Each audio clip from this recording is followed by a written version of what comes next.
All right, guess what? You just got the alert that it's recorded. So here we go. Again, watch the eye rolls, watch your hair movements. Don't be too fast, and be careful with how you do things. Again, today is Virtual Presentation Friday, my favorite day of the week, every week.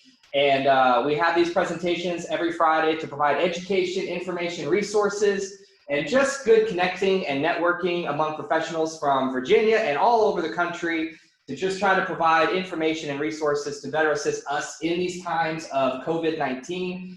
It's almost been a year since things have gone crazy. I can't believe that we're almost in May. We will have been doing this Friday event every Friday for a year coming up. So we're almost reached our year anniversary of doing these. So again, thank you all for joining us today. Our presentation is going to be amazing. We have the wonderful Dr. Cyndi Clark, who is going to be talking about COVID-19, diagnostics, science, technology, logistics, and grit. I love that last part. It's always fun to hear that. And she's with Aegis Labs, and she's going to be sharing some information about that I think is going to be very pertinent for us to hear. And so with that, Dr. Clark, I will now mute myself and let you take it away. Awesome. Thank you, Micah. Hey, everybody. Thank you for joining this morning, and thank you for the invitation to speak with you guys. Just to give you a little bit of background on me, I've been with Aegis almost 3 years. It'll be 3 years in June of this year. Before Aegis, I was a researcher. So I had spent most of my career at Vanderbilt University. That's where I got my PhD and did a fellowship and then went on to be a research professor. I studied heart models of cardiovascular disease and looked for targets of new therapies for cardiovascular disease, and then decided about 3 years ago to totally switch gears and go into a clinical lab and do molecular diagnostics. What I've realized now is that was probably one of the best decisions I've ever made. It was truly a critical time in my career to kind of figure out where I wanted to go next. And here I am 3 years down the road, and I have spent the last year working on COVID-19 testing. And I have probably learned more in the last year than I have of all my years in research and just in its entirety. So I hope to be able to share with you some of the knowledge that I have gained over the past year and help you to see kind of not only the science that goes into it, but there's also a lot of things behind the scenes that we're doing on a regular basis that require a lot of problem solving. We face challenges every day, and hence that's where the grit comes from. So I'm going to share my screen now. Give me just a minute.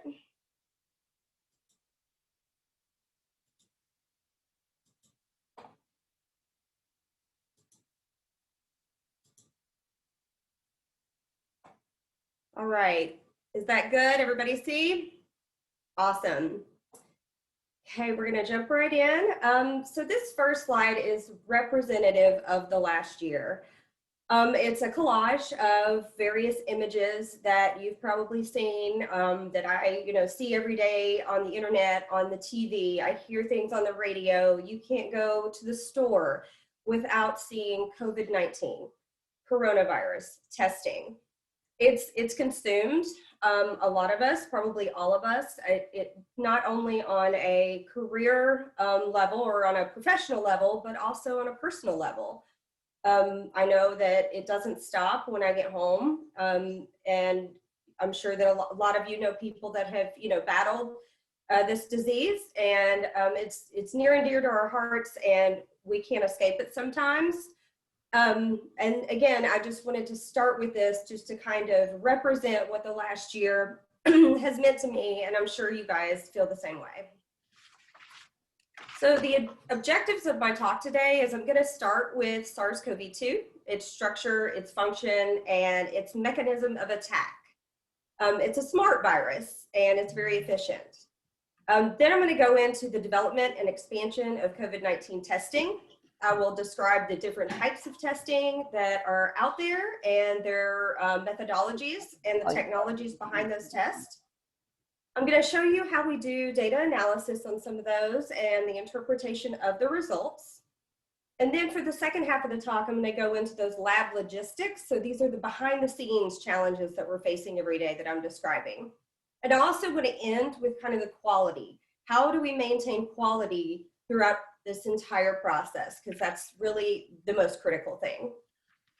Lastly, I'm going to discuss, navigating these challenges. As Micah said, the last year has been crazy for all of us. And, we're not only navigating this, this in the context of COVID-19 testing and how can we serve the population that needs to be served, but we're also met with all the other challenges of that at the same time.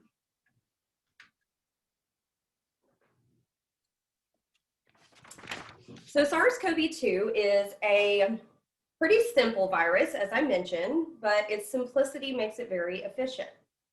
It is an RNA virus, so that its entire genome resides on a positive sensed RNA strand.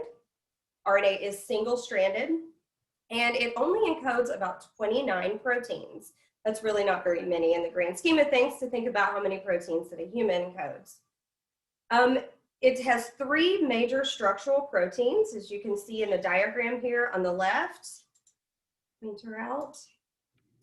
The 3 main structural proteins are the membrane protein, which is M, the envelope protein, which is E protein, and the nucleocapsid protein, which is shown in here, which it actually envelops the RNA. In addition to those 3 proteins, you have the spike protein, which is seen on the surface of SARS-CoV-2. This is what is referred to as the crowns, hence coronavirus. That's where they get their name from, is from these spike proteins, because it looks as if they have a crown surrounding them. In addition to that, its membrane is made up of a lipid bilayer. You can see over to the right, this is actually a transmission electron micrograph of SARS-CoV-2 particles. These were isolated from a patient that was infected, and the image was created. The color is added in for you to see the different parts of the virus, but you can see the spike protein on the outer. It looks like a crown surrounding the lipid bilayer membrane, and then the RNA and the nucleocapsid, which are in the center of the particle. So SARS-CoV-2 is a pretty smart virus. It binds to angiotensin converting enzyme 2 receptors. So these are human receptors that are found on the epithelial cells in our respiratory tract. These receptors are also found on cells in the gut, hence why you will get symptoms, gastrointestinal symptoms when infected with SARS-CoV-2, and it can also be infected through feces. So SARS-CoV-2 binds to these receptors. It binds through its spike protein, so the crowns on the surface actually bind right to those angiotensin converting enzyme receptors. It has a really high affinity for these receptors, and it's actually much higher than all the other coronaviruses that bind to this receptor as well. Once it's bound, SARS-CoV-2 then fuses with that cell's membrane and gets internalized into the cell. Once it's internalized, it releases its genetic material into the cell, so there's free-floating viral RNA now inside of our human cell. Well, our cell wants to be efficient too, and it sees RNA and it wants to transcribe it. So our cellular machinery will actually take the RNA and start to transcribe it and translate it into the proteins. Our cell is trying to do a good job, but in turn, it's actually just creating more viral particles. So our enzymes take the RNA, they reverse transcribe it, they translate it into the proteins, and then that protein reorganizes, as we see over here, creates another viral particle that now gets released back on the extracellular matrix and is allowed to then go and infect more and more cells. This cycle continues to happen over and over again, resulting in increased viral load and infection. Upon infection into our body undergoes a process of activating its inflammatory system. It releases many pro-inflammatory cytokines, which then triggers our body into an immunopathological response. And this is what causes all of the severe symptoms of COVID-19. So I found these pictures and I just thought they were spectacular, and so I wanted to show them to you. These are actually scanning electron micrographs of cells that were extracted from patients with SARS-CoV-2 infections. So the yellow particles are actually SARS-CoV-2 particles, and these the things that they're attached to are just an apoptotic cell that was isolated. You can appreciate how many replications of this virus occurs during an infection, and how basically it just consumes the cell until they die. Again, I said our body triggers an immune response once the infection is at high enough levels to start to trigger these T cells and B cells to activate. And so the way this happens is that I mentioned that the spike protein is what binds to angiotensin converting enzyme receptors. So in the diagram to the right here, this is a representative diagram of just that spike protein shown here. This was actually generated from an X-ray crystallography structure of the spike protein. These proteins are made up of amino acids, which are represented by the ribbons shown here in the different colors. These ribbons here at number 5, the green ribbon, that's actually the point at which the spike protein will bind to the angiotensin converting enzyme. This is also known as the antigen of SARS-CoV-2. So this is what our body recognizes as a foreign object, and we need to attack it. So this triggers T cells to activate. The T cells will bind to B cells, and the B cells are what produce the antibodies. Now the antibodies can come in and try to help us fight. And the antibodies will actually block the spike protein, this conformation within the spike protein, from binding to the angiotensin converting enzyme receptors to prevent further replication of the virus and infection. So I'm going to go back real quick. I just wanted to, this diagram is a really good representation of how all the ways we can test for SARS-CoV-2 or COVID-19. So one way is we look at the RNA. We look at the genetic material. The genetic material is what encodes for these proteins, so the spike protein. Other ways is we look at antigens, right? So the antigen is the spike protein as well. It's what is detectable by the antibodies, so it's an antigen. And then another way that we look is through looking at antibodies. That will show prior infections if we have a buildup of these particular antibodies that are produced in response to COVID-19. So going into COVID-19 testing, there's a lot of terms around this. There's a lot of things that have emerged because of it. We want to expand testing. We need to offer more testing, faster testing. We have to have, the supplies to get to people.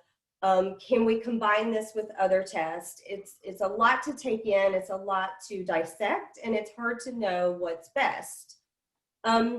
So I'm going to discuss a couple of the main diagnostic tests that are on the market currently. And then I also just wanted to mention some things about pooled testing and surveillance testing. So pooled testing is something where you are going to test a certain number of people all at the same time. So you're actually going to combine those samples into one to test them. Now, the benefit of this is just simply because of supply chain issues, okay? Because if everyone is negative and you get a negative result from that test, then you've only wasted the reagents and the supplies for one test as opposed to 10. So it's cost savings, it's time savings, and it's a material savings.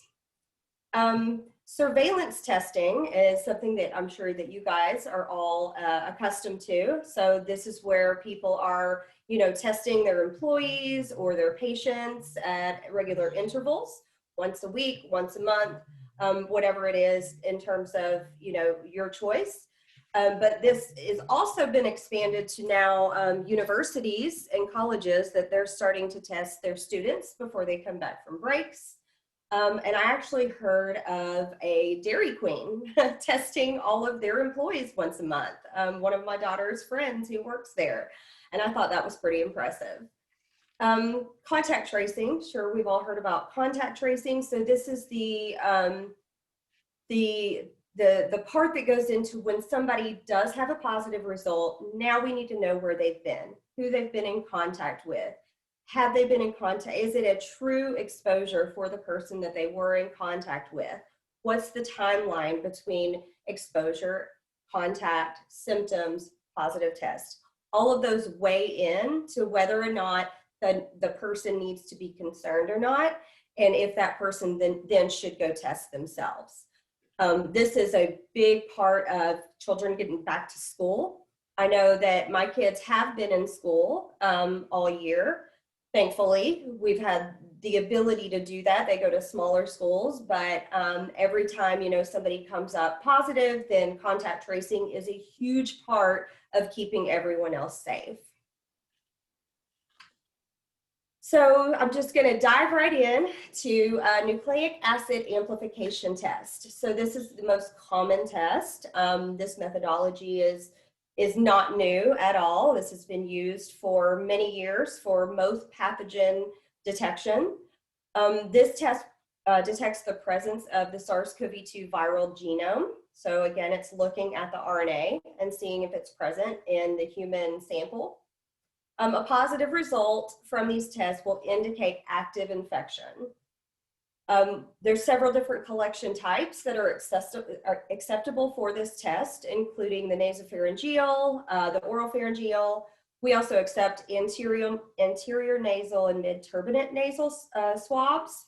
And then more recently, saliva has become an accepted collection method for these tests. Saliva is sometimes easier for a lot of people, especially children. So it's been nice to have that option as well to offer patients. This is a RT-PCR methodology that stands for reverse transcription PCR. And that's due to the RNA. So we have to reverse transcribe RNA first. I'll describe that in a little more detail later. These tests are highly sensitive and they're known as the gold standard on the market. So just a general overview of the RT-PCR test. So it starts with the collection, obviously, and this is just a diagram representing those collections. I'm sure you guys are all very familiar with how to perform these collections. Those collection devices then get packaged up and sent to the lab via FedEx or couriers or whatever your choice of shipping is. The lab then receives those samples, gets them into their system, and then those samples go on for testing. So each one of those collection devices is the patient sample. We treat it as that is the patient. And from then on, those samples get aliquoted into different plates, and that plate is what goes on for testing. By first being extracted, it goes through extraction in order to isolate the nucleic acid in that sample, and then it goes on to PCR to identify the viral RNA that may or may not be in that sample. So sample extraction, there's a lot of different methods for samples to be extracted. And all of them are basically following the same steps. It's just a matter of which kit you want to use and how you want to isolate the protein or the nucleic acid in terms of your binding. So you have your sample that's collected in a tube, and basically you're just adding a lysis buffer to that sample. Your lysis buffer contains usually detergents, it's got an enzyme, and that's just going to break down the cell walls. We need to break down the cell walls to extract out the nucleic acid. typically, and we also want to break down any viral particles. We're going to break down that lipid bilayer to get the genetic material out. So that lysis buffer often has proteinase K. That's the enzyme that will break down a lot of these lipid bilayers. Now that we have everything broken down and basically the genetic material is free floating within the sample, we need to isolate the genetic material. So one method is using magnetic beads. So the RNA will actually bind to these magnetic beads. We can then wash away everything else, all of the fats, all of the proteins, and the lysis buffer. And then we go through a series of washes to wash those beads. And then we can actually remove the RNA from those beads by adding a different buffer where the RNA will then be soluble in that buffer and will no longer be bound to the magnetic beads. Now, there's a lot of different options in terms of magnetics, or a lot of people use a column that the RNA will bind to. Some people use silica beads. So, that's really the difference in all of these extraction methods, is how you're going to bind your RNA, wash everything else away, and then release it. So what we're left with at the end of the extraction is your purified nucleic acids. Now, this is going to be human DNA. This is going to be your bacterial flora, DNA and RNA. And then if you are infected with SARS-CoV-2 or any other virus, it will also be their RNA and DNA. So how do we isolate just the SARS-CoV-2 RNA, which is what we're wanting to detect? So as I mentioned earlier, we're using the technology of reverse transcription PCR. And the reverse transcription is very specific to RNA. RNA is single-stranded, and in order to amplify it in the downstream reactions and detect it, we have to make cDNA, which is just complementary DNA from the RNA. So this diagram represents just single-stranded RNA. And so the very first step in the next reaction is that we're going to reverse transcribe to make cDNA. The process of doing that is just an enzyme called reverse transcriptase. And then there are very specific primers, which are just sequences of nucleotides, and they will bind to the RNA at various points along the strand. And then the reverse transcriptase enzyme can come in along with free-floating nucleotides, and it can produce a complementary copy of that RNA to give you your cDNA molecule. So that's going to reverse transcribe all of the RNA within that sample. So the next step, after we've performed our reverse transcription, is now we want to amplify those specific regions of the SARS-CoV-2 genome. So for this step, we're actually using what's called a primer and a probe set. So these are, again, just sequences of nucleotides, but these sequences are specific to the SARS-CoV-2 genome. So these tests will target various proteins within the SARS-CoV-2 genome. There's some common ones that a lot of these tests are looking at, one being the spike protein, one being nucleocapsid. And there are specific sequences within those proteins that are not found in any other RNA sequence or DNA sequence. It's crazy to think, but yes, you can get a sequence that is only found in one virus in a certain protein. And so they generate these primers and probes that are specific to that sequence. So what happens is that these primers and probes will go in and they'll find that sequence on the complementary DNA strand that we've made, and they'll attach to it. Now, when they attach to it, another enzyme comes in called DNA polymerase, and it makes a copy of just that region. And in PCR, that happens over and over and over. And every time it happens, you get an exponential increase in the number of those pieces that it's copying.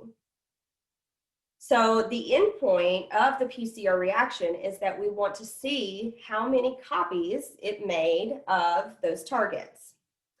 And so in order to do that, we have to have some way to detect the number of copies. And that's done through fluorescence.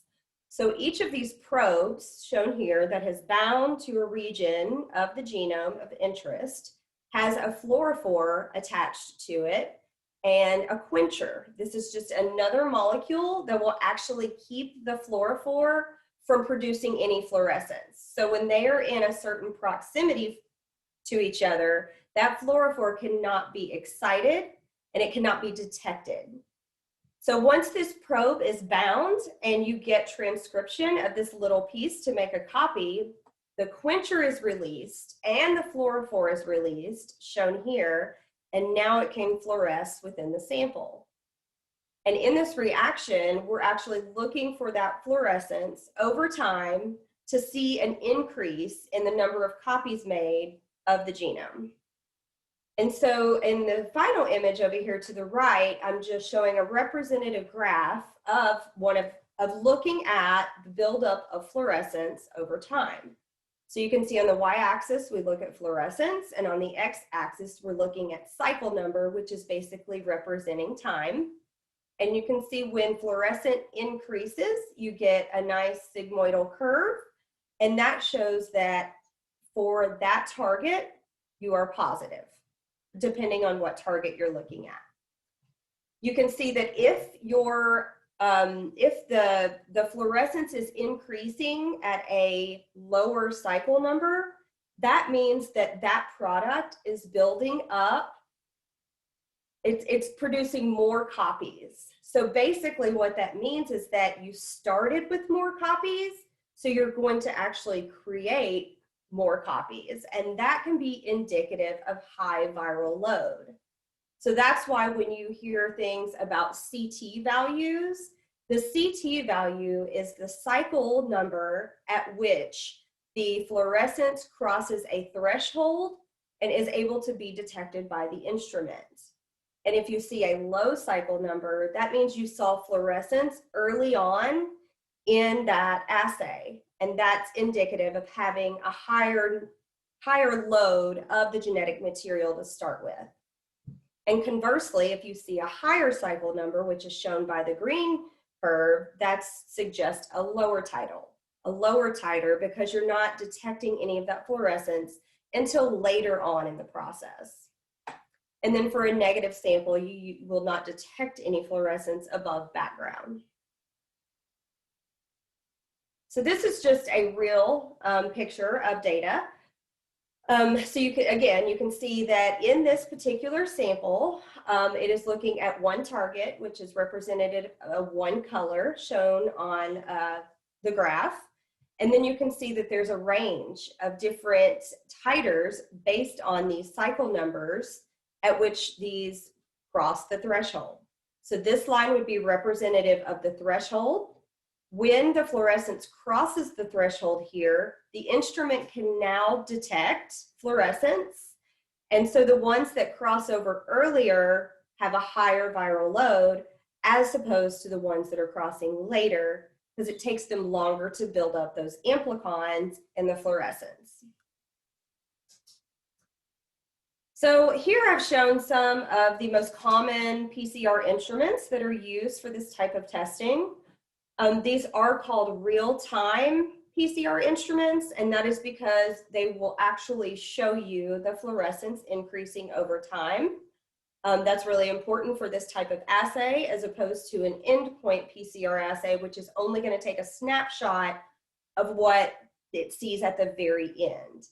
These instruments take a snapshot every cycle, so you can see that fluorescence increasing.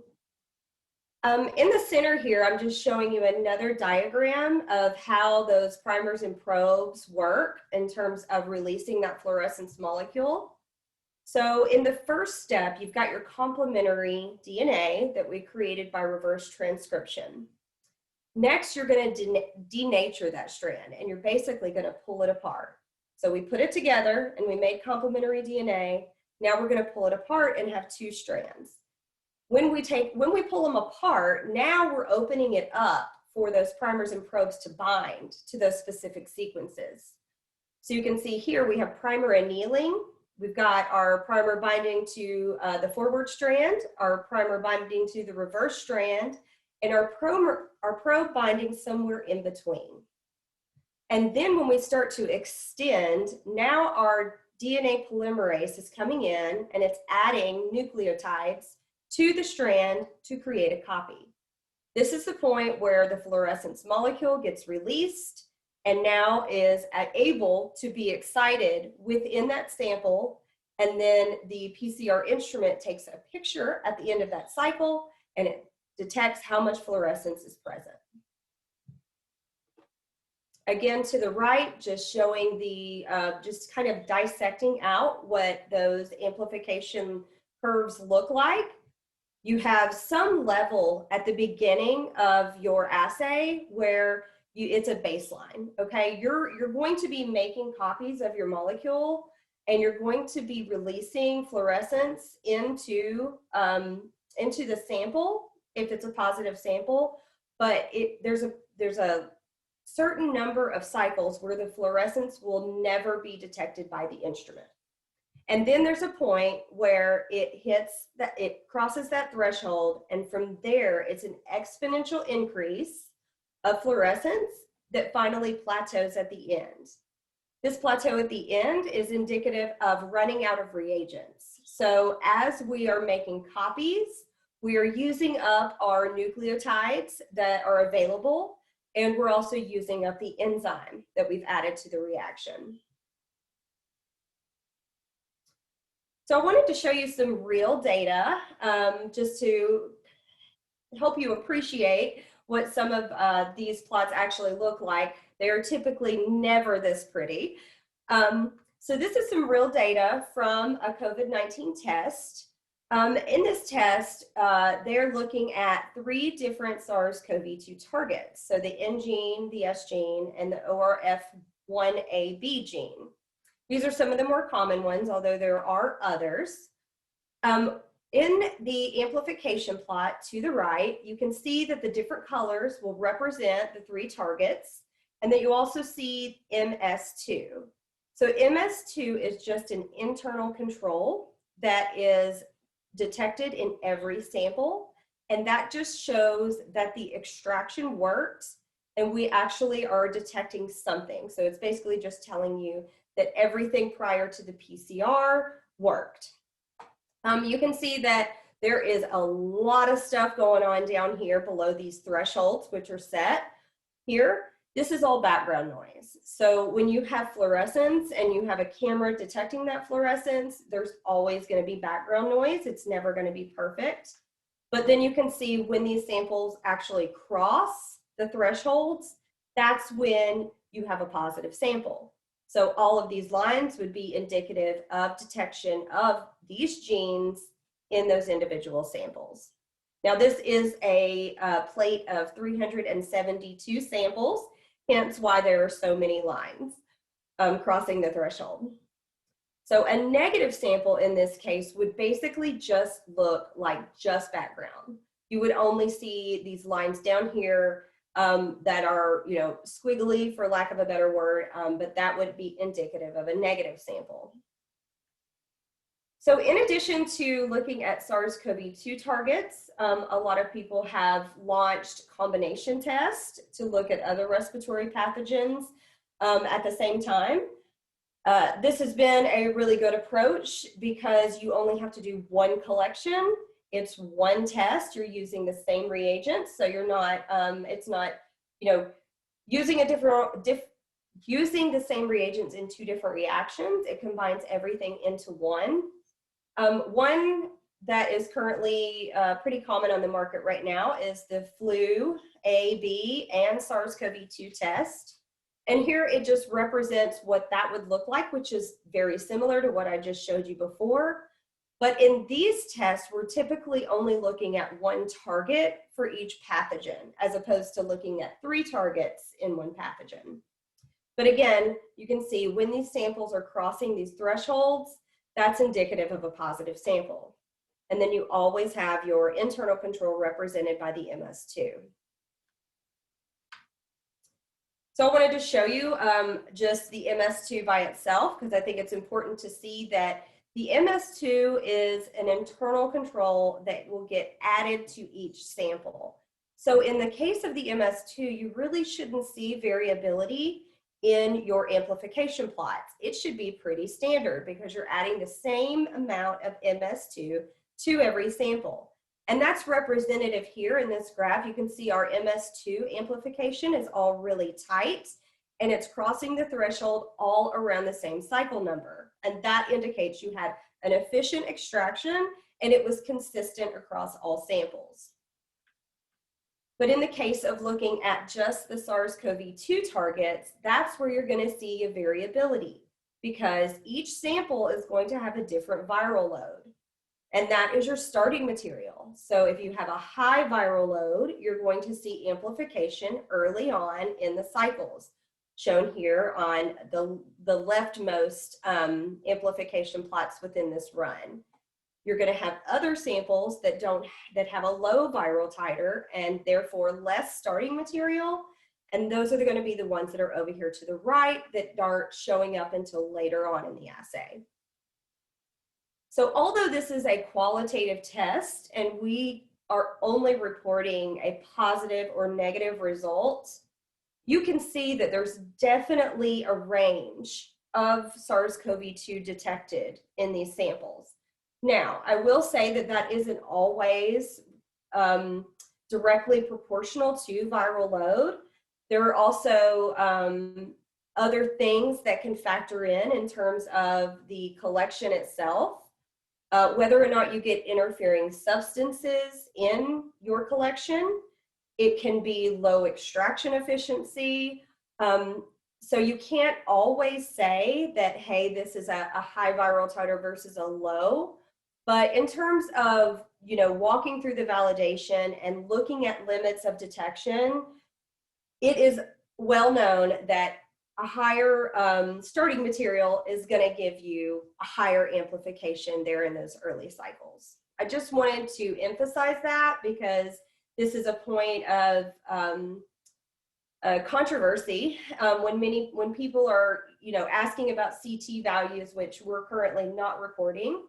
We don't want them to be interpreted the wrong way. There has been things out there saying that at certain CT values, you maybe not be able to infect someone else. And I don't think that there's any proof of that. So we just don't want anybody to think that a certain CT value is indicative of maybe those late stages of infection or potentially no longer being infectious. So next I'm going to talk about the antigen test. So this is your rapid test. This test detects the antigen of SARS-CoV-2, which is the S protein, as I mentioned earlier. A positive result from these tests does indicate active infection. I think that many times they send these off for confirmation testing via RT-PCR. And a negative result can only be interpreted as presumptive. Now, what that means is if someone gets a negative result and still has symptoms, it is recommended that they go and they get an RT-PCR test. And that's just because these antigen tests have lower sensitivity than the RT-PCR test.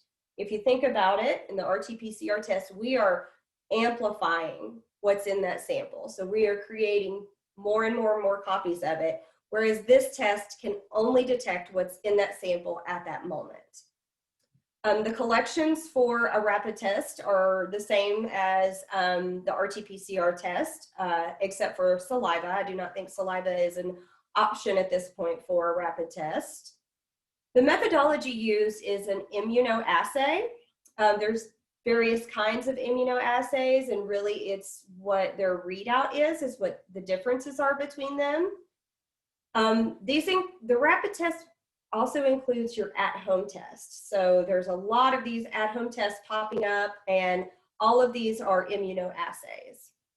Again, as I said earlier, it is much less sensitive than a PCR test, but there again, if someone has a high viral load and probably has a lot of viral proteins present in their sample, then you would pick up a positive result. It's going to be more so in those that have a low viral load that it would be hard to pick up on a rapid antigen test. So there's several different kinds of your rapid tests, but the process is fairly simple and very quick comparatively. So a PCR test, it takes about 6 hours from end to end, whereas a rapid test is about 15 to 30 minutes. So you basically just perform the collection. The swab gets placed into a buffer, which is essentially a lysis buffer. It does the exact same thing as I explained earlier by breaking down those cell membranes and those viral membranes. And it's extracting out the proteins that you're looking for in the antigen test. You just take that sample and drop it onto your cartridge. And that cartridge is what detects the antigens in that sample. And I'll get into the technology behind that in just a little bit. There's also several at-home tests, as I mentioned. These are, I think they're oral swabs as opposed to a nasal swab. You certainly don't want people trying to do nasopharyngeal swabs on themselves at home. I think probably even mid-turbinate and anterior nares, it's required to do that in front of a medical professional. So currently all at-home tests must be an oral swab or a saliva collection. But the same process here is that the swab is just getting put into a lysis buffer, and then that lysis buffer is getting dropped onto some sort of cartridge. And this one is pretty neat because this goes right onto your phone. And then once the cartridge detects or doesn't detect the antigen in there, you get the readout on your phone. So again, these are you know, they're efficient, they're cheaper, and obviously we can test, you know, a lot of people. We can get to those people at home, or potentially, you know, allowing people to do this thing at home. Then you don't have to overwhelm them, you know, the health system with trying to observe these collections. But a lot of times they do give incorrect results. So it has been shown that about 1 in 5 patients will have a negative rapid test when they're actually positive. And I'm sure, as you know, a lot of these tests aren't acceptable for a lot of things. So I don't know if these are acceptable for travel, and they're not acceptable for a lot of workplace testing, a lot of, you know, healthcare, long-term care facility testing. So there's also the antibody test or serology test. So these work with a similar methodology as the antigen test. So I combine that at the end of this, this section. But these tests indicate prior infection. So it does not necessarily show active infection, because we're looking at the antibodies. So the antibodies are what is produced by the B cells during an infection. And this test is going to detect those antibodies probably post-infection. There is a chance that you could test positive for an antibody test while you also have an active infection. So it's not black and white for sure. These are done by a blood draw. It can also be done from a dried blood spot card. So you can do a finger prick, drop the blood on these dried blood spot cards, and they can actually extract and detect the antibodies that way as well, which is a lot less invasive than a blood draw. Again, these are immunoassays, as I described earlier, for the antigen test. There are risks of false positives here. There's a lot of cross-reactivity with antibodies. This also could be indicative of infection of another coronavirus that's not SARS-CoV-2. Also, we're not sure how long these antibodies actually stay around. So there is the potential that somebody would test negative from an antibody test, even though they had been infected with SARS-CoV-2. So the process is very similar for these tests as when compared to the antigen test, except now instead of the swab, you're adding the blood sample to the cartridge, and then the cartridge is detecting these antibodies. So just to go into a little more detail of how these immunoassays work. So basically your cartridge has something bound to it that is going to bind that antigen or antibody. So shown here on the right, you have your cartridge, and this is where you would apply your sample. It's the sample pad. And then by capillary action, your sample will flow across the cartridge. As the sample flows across the cartridge, it comes into contact with the antigens that are bound here. So these are just synthetic antigens that are conjugated to the cartridge. So if your sample has antibodies, it's going to bind to these antigens. Once bound to the antigens, then you will get the detection via what's conjugated to the antigens. So right here, there's gold conjugated to the antigens that will bind to the antibodies in your sample, and then that will give you the readout. So immunoassays can be a fluorescent readout, they can be chemiluminescent readout, they are colorimetric. There's a lot of different ways, but the technology is pretty much the same for all of them. And then here, shown below, this would be how you would get your results from an antibody or an antigen test. This one in particular is looking at two different antibodies, both the IgM and the IgG. If both are present, that is indicative of active infection. If IgG is only present, that would be early infection, because that is the first antibody that would get produced during an infection. So that's going to be in the early phases, whereas the IgM is going to be in the later phases. That's going to be post-infection, so that's indicative of a prior infection.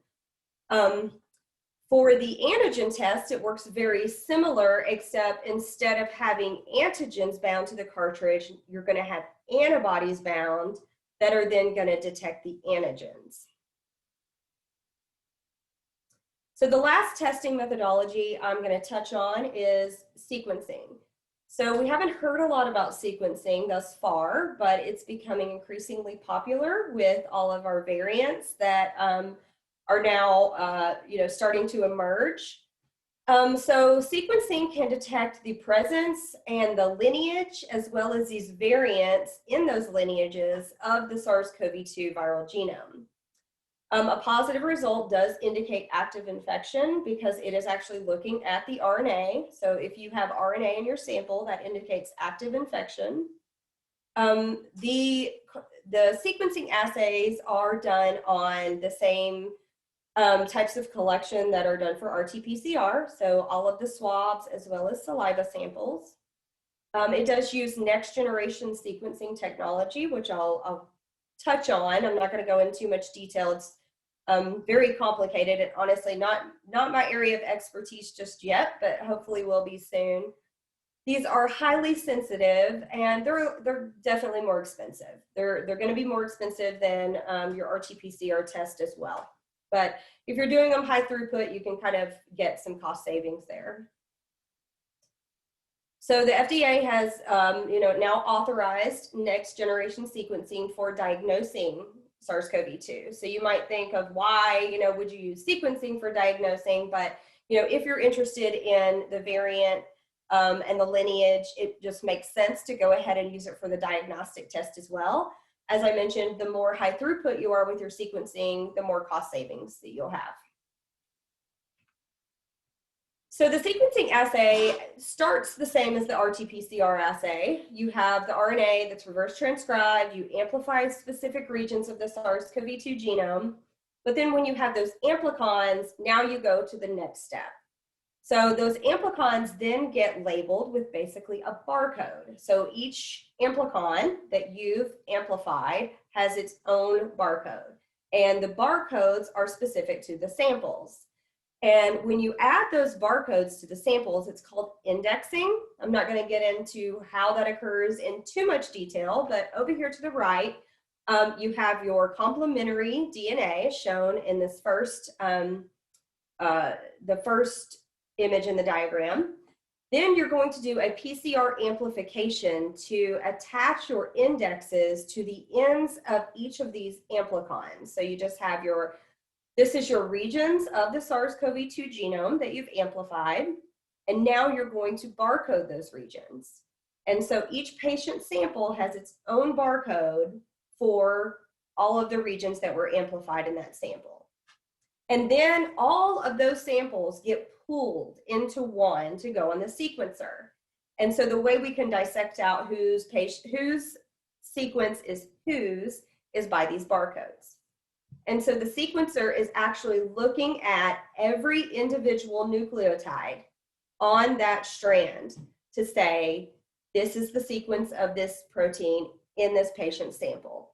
And that's how we can detect those variants. Again, just another diagram kind of showing how the sequencing assay is prepared. It's really just a little more in depth than the last one I showed, but basically you're attaching these indexes to your amplicons, and that produces your library of amplicons is what it's called. These amplicons go into your sequencer, and now you can detect each nucleotide within that sequence, as shown down here by your A's, your T's, your C's, and your G's. So sequencing allows us to know what lineage. We have several different lineages at this point. Type A is the one that bats and pangolins. It's considered the root of the outbreak. Type B is the first variant that was found in Wuhan. It mutated pretty slowly in China, but has since shown to mutate pretty rapidly outside of China. And then now we have type C, which is the daughter of type B. It is now spread to Europe and Singapore. And it's just one mutation difference, which is crazy. I mean, just one nucleotide different from type B, but the impact of that nucleotide can be significant, as it's been shown to be a higher infection rate of this type C. This diagram is just kind of showing all the different variants that you can find. These are typically single nucleotide polymorphisms or single base pair changes. So one nucleotide has changed to a different nucleotide, but then that alters the protein sequence. So your nucleotides are coding for your proteins, and a one base pair change can change the amino acid that's added to that protein in translation. And this is just kind of showing all the different variants that have or could be have been detected so far. Not all of them have, some of them have no impact whatsoever, and then there's the variants that have been significant. So I just wanted to end the testing part of the talk with this graph, which kind of shows at what point each one of these molecules that we can use to detect the virus comes up in the course of the disease. So when you're first exposed to SARS-CoV-2, you have an incubation period, which can be up to 14 days, as we all know. There's an asymptomatic stage. Typically, about, I think, 50% of the population will see an onset of symptoms in 5 days, and 80% within 11 days. So once you have the onset of symptoms, you should be able to detect viral RNA, and that's indicated by this red curve here. So this is your viral load is increasing, and hence the viral RNA is increasing within your cells. Now, later on in the disease process, your body will start to produce the antibodies. So you can see the antibodies starting, and you know what, I said that wrong earlier. So IgM is actually the earliest antibody to be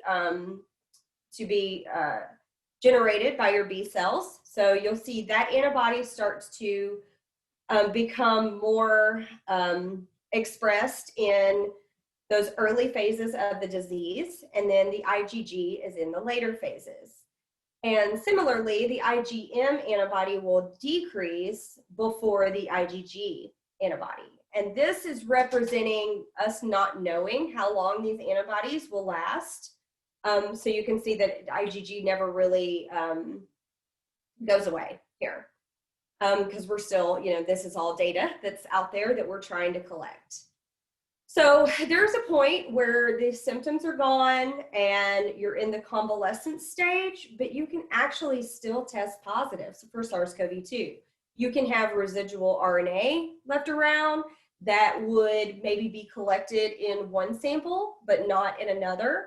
Hence, people being positive on, 1 week, negative on another. I've heard of people being positive a couple months prior and then showing up positive again, which, we know that people can be probably infected twice, but we don't really understand that process yet.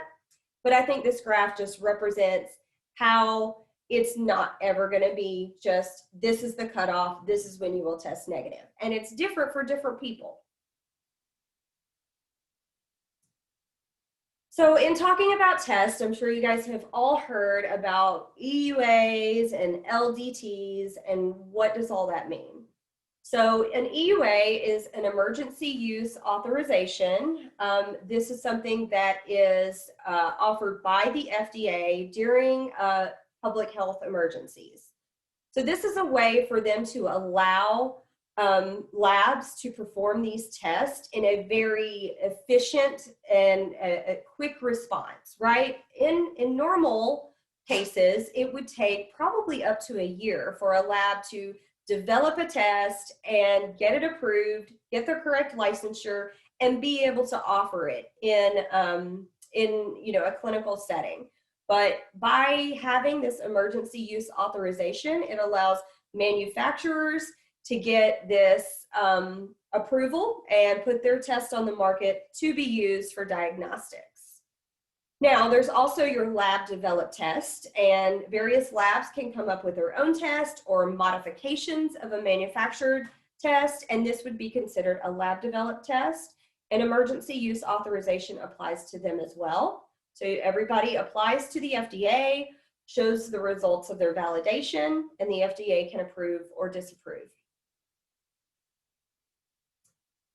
Okay, so now I'm going to switch gears and kind of move away from the science part of my talk and go into the more lab logistics part of it.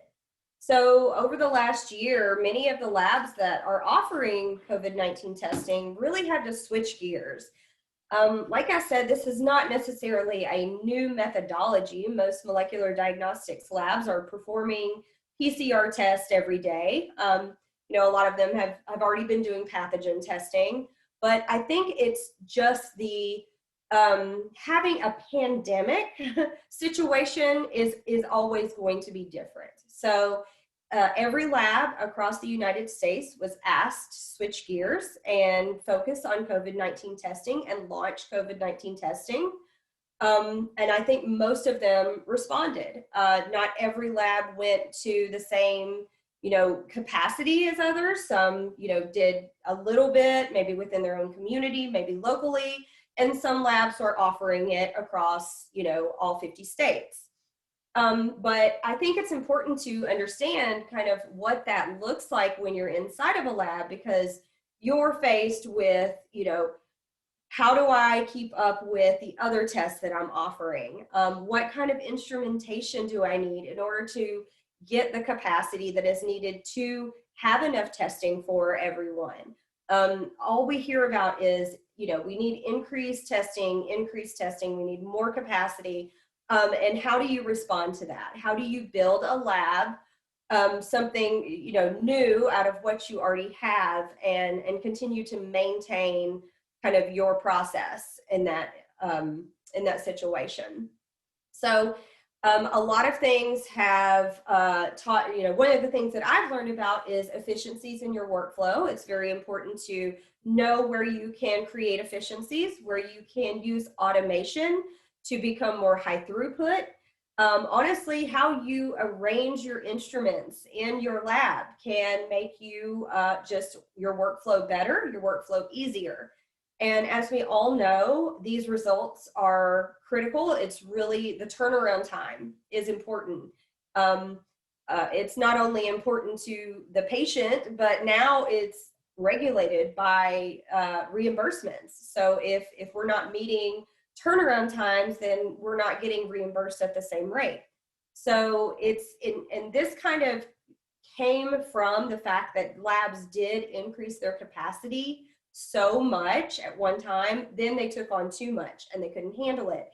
And hence why we had the backlog of samples earlier, or last year towards the middle of the year. Labs were, it was 7 to 10 days before people were getting their results. And at that time, it's just not as, it's not as relevant. Like, somebody needs to know within really 24 hours to 48 hours whether or not they're positive. So one of the other challenges that we've all faced over the last year is supply chain constraints. So not only in a laboratory setting, but obviously, like most of us probably, with toilet paper to start with. That was one of the first things that, you just couldn't find it anywhere. But in addition to that, PPE, our healthcare professionals, they haven't had the PPE that they've needed. We're still challenged with that. And in addition to that, a lot of the reagents and consumables that are being used for COVID-19 testing are, there's a shortage in those as well. So it's not only do we have the market flooded with these needs, but we also have the challenges of just working during a pandemic, having that many people in a manufacturing plant at one time to be able to produce all of the things that we need to make this work. So we've seen, increased demand and reduced output, which strains. So one of the, this is getting close to the end, one of my last slides, but definitely not by any means the least important. It's probably the most important, and quality control. So the reason I put it at the end is because of its importance. And what I want to emphasize here is how our quality control, quality assurance department is really involved in every aspect of testing, from deciding which test you're going to offer, to which reagents you're going to use, to the supply chain, to creating your lab. Is it safe? Do we have the instruments you need? Can we meet the standards of our accrediting bodies and our licensure? So it's critical to have quality systems in place in a lab. Your quality department should have a separate reporting structure from your lab. You're working as partners. It's a collaborative type of work with the quality department, but you want them to hold the lab accountable. And so they, like I said, they're involved with, testing validations. This is the first step in launching a new test, is you must validate it. You have to validate it in your lab, in your hands, with positive samples. The quality department will approve that validation and decide that you're ready to launch that test in the market. Your quality system also, requires that you keep up with instrumentation maintenance. So preventative maintenance, weekly maintenance, purchasing new instruments, and making sure that they are validated, making sure that they are installed correctly, and that they're constantly monitored for any errors or any potential issues with the instrumentation that would cause the lab to go down. There's also proficiency testing. So one thing about launching a new test, especially COVID-19, is that you want to make sure you have a proficiency testing program in place. CAP does sponsor a proficiency testing program for COVID-19. They send out 2 tests a year, 3 samples each test, and will look for various, your test can be applicable to any one of those samples. They look at a number of different targets for that proficiency testing. And then there's also things that you should do within your own lab it's a checks and balances of yourself. So one thing we do is blind parallel testing. That's something that you do on a weekly basis, where you're going back in and you're taking samples that have already been tested and you're putting them back through the workflow in a blind way. So the testing personnel has no idea that this is a sample that has been tested previously. And what you want to see is to make sure you're getting the same results each time. And that's going to bring out, problems in your workflow, potential contamination sources. Blind parallel testing is critical. Another thing that labs should do, in addition to blind parallel testing, is true negative testing. So this is where you're sending true negatives through your workflow, and you want to make sure that they come out negative. Continual improvement is critical for a quality control system. This is something that's done in collaboration with people across the organization. You always want to know that you can improve. You can be better every day. You can do something, you can add another component to your workflow that's going to give you better quality.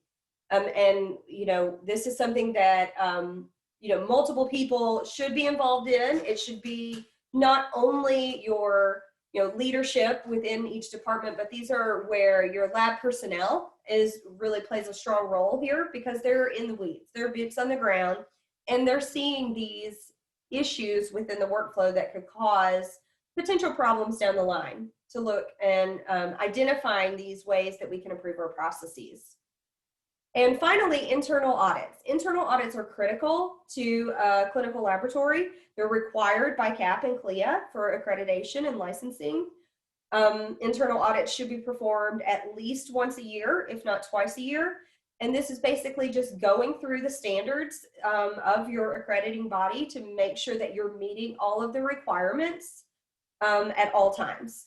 This will, and a lot of times during these internal audits, it's a great way to kind of step back and evaluate your system and make sure that you've set it up correctly, especially in, doing everything in such a short period of time. It's easy to, forget certain things or look over the one thing that doesn't stand out all the time. And that's where the internal audit can come in and say, okay, we need to go back to the drawing board on this. We forgot this, and then you're buttoned up. So lastly, just to touch on challenges and grit. So grit was kind of one of my favorite words of the title as well, because basically that is how we have all made it through this last year. Not only are we dealing with, expansion as quickly as possible, test as fast as you can, make sure you have high quality results, but you also have to do it in a new normal of staying safe at work, or everybody else is working from home. All of your support is now working from home. And how do we navigate this new normal? Our kids are home, they're doing virtual school, or it's just, everything has just changed. And so we've all had to evolve with those changes. And I think it honestly is a testament to what we as humans can handle. And I think it's made a lot of us better problem solvers. And we don't know what our limits are until we're pushed to those limits. And I think it's nice to actually, to see that we're stronger than we think we are. So I just wanted to end with this slide just as a testament to, I know what we all have been through, are going through, and we'll continue to deal with these things, for the next couple months at least. So with that, I come back to my collage that I showed at the beginning, just again to represent kind of the last year for me, probably for a lot of you as well.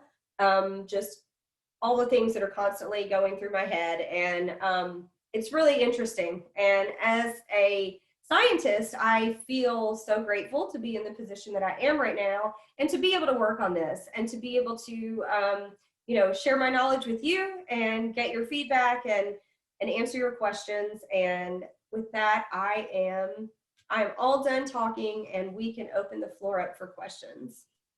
Wow, that was a lot of amazing information. And I think, Dr. Clark, if I could give you an hour and a half, you probably would take just that amount. Because this is some great information, I will say. Can you stop sharing if you can, please? Yes, I will. Yes, sorry. I know we're over time, so if you do have questions, those who have stayed on till the very end, please ask your questions while she's here. But just remember that you will get her contact information in my follow-up email. So if you want to ask her a question after this call, please do so. Does anybody have any pertinent questions as of right now? Okay, going once, going twice, nobody? Okay, well, with that, I'm gonna end the recording.